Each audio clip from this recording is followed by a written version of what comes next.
Before beginning assembly, it is imperative that an inventory of the parts be taken to ensure that no parts are missing, that the instruction manual is read thoroughly, and that all the steps are fully understood. For a list of components, consult the instruction guide. Assembly consists of 4 basic steps. Step 1. Installation of vertical posts with bases. Step 2. Installation of horizontal beam. Step 3. Installation of vertical posts without bases. Step 4. Installation of lateral posts. Step 1. Installation of vertical posts with bases. Place one of the bases on the floor at one end of the boat. Insert narrower section of one of the AB posts into the base. Adjust the vertical post to a height of 78 inches. Make sure that there is at least a 6-inch overlap of part A over part B. And then secure the post with a metal pin. Insert part C into the top of this vertical post and secure it with a plastic pin.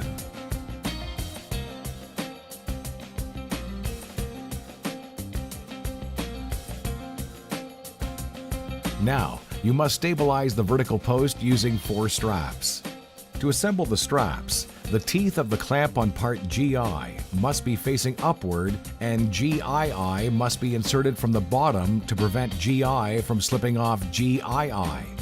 To secure the posts with the straps, start by attaching the carabiners or climbing hooks of GII parts to 4 opposing anchor points on the boat. And then you can attach the other end of each of the straps to the eyelets on part C at the top of the vertical post. The 4 straps must be installed in opposing directions in order to achieve the best possible stability for the vertical post. The straps can be tightened by pulling down on the loose ends of the straps, and this should be done from inside the boat as it is much simpler and easier to do this way. Repeat this process for the second vertical post at the other end of the boat. Step 2. The horizontal post. Insert one of the AB tubes through part C at the top of each of the vertical posts. You can now bridge the gap between the 2 vertical posts with A and B tubes, securing them with plastic pins and making sure that the A and B parts of each tube are overlapped by at least 6 inches. Make sure that the horizontal beam you have just created is level. Step 3. Installing the vertical posts without bases. You can now install the other vertical posts without bases, as in Step 1, making sure they are evenly spaced according to the dimensions of your boat. These posts are also secured at the appropriate height of 78 inches with metal pins. At the end of this step, you should have 4 vertical support posts, and therefore 4 metal pins installed. You must now stabilize the new vertical posts using 2 straps per post. Be careful, these straps must be attached to the eyelets in part C at the top of the vertical posts only and be solidly attached to opposing anchor points on the boat and tighten until an adequate tension is reached.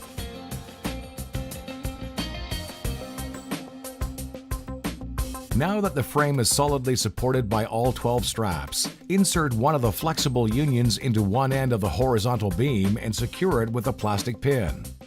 Now, insert the other end of the flexible union into an ABR tube and secure it with a plastic pin.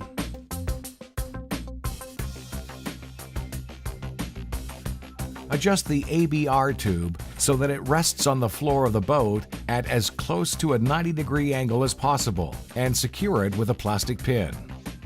Repeat this process at the other end of the boat. Step 4. Installing lateral connectors. First, assemble the tubes for your lateral connectors. Insert the floor casing protectors, part R, into the B section, the narrower of the 2 parts of the AB tube, then insert the same end of the tube into a black foam protector, part H. This step helps to protect the edges of the boat as well as the tarpaulin. At this point, you can hook the remaining part C onto the horizontal beam and make sure they are evenly spaced by pairs. Insert the parts C, which are grouped into pairs, along the horizontal beam into the wider end of each of the padded tubes. Secure them with plastic pins, and then rest the padded ends of the tubes on the edge of the boat.